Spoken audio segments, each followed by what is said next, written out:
My God, a whole minute of bliss. Is that really so little for the whole of a man's life? You know when you read a book and it just hits the spot and you keep thinking about it long after you've read it and you just want to go back and read it again? Well, this is that. This is that for me. This is White Nights by Fyodor Dostoyevsky. A novel that's 86 pages long. And this is the book that got me into reading classics again. This book is quite phenomenal, in my humble yet correct opinion.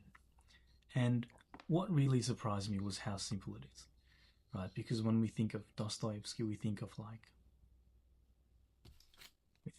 this.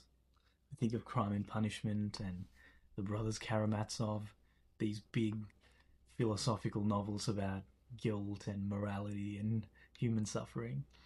So, in that sense, The White Knights is quite the opposite, because it's simple, it's short, and it's dreamy, and it'll make you want to read more.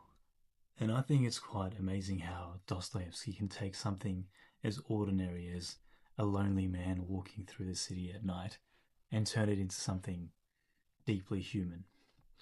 Because this book is not about some grand event.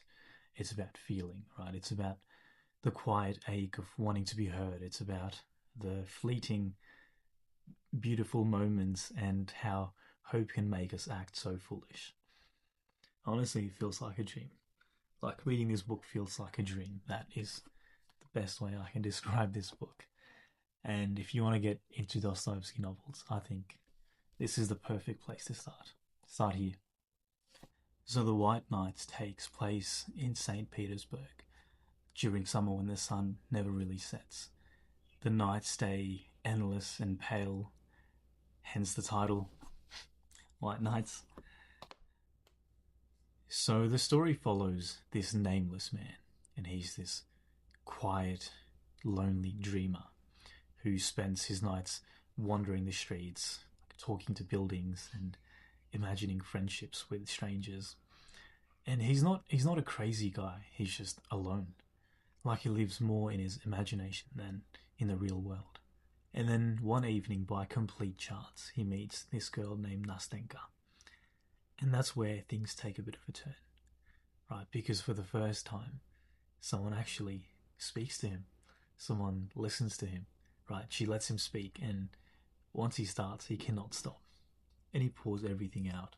His hopes, his thoughts, his loneliness. He goes off on these tangents, right? Almost as if he's scared that the silence might swallow him if he stops talking. And what's so amazing about all of this is that it's not even like a love at first sight kind of thing, right? It's relief. It's relief that another person exists who sees him.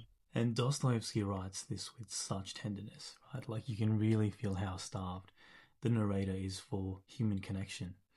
Like he clings onto her every word she says, as if it's going to all disappear.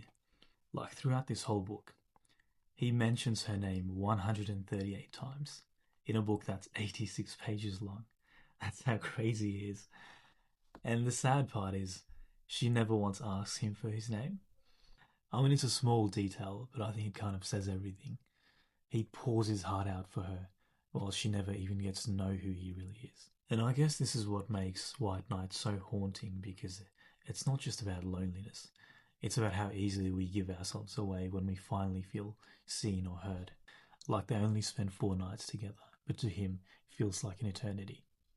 So over these 4 nights, he completely falls in love with her, right? Every meeting feels like a lifetime.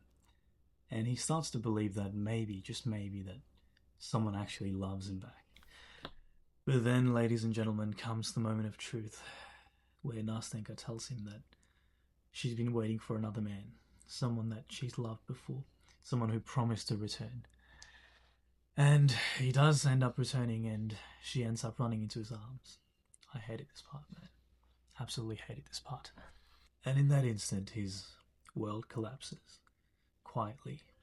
There's no scene, there's no drama, just silence. So she runs away with this guy, and ends up sending a letter to our narrator. And the reaction that he gives, in one line he's cursing her, he's wishing her the worst kind of misery. And in the next line he's wishing her happiness and joy. And that's what I love about this story. I think Dostoevsky captures this duality really well.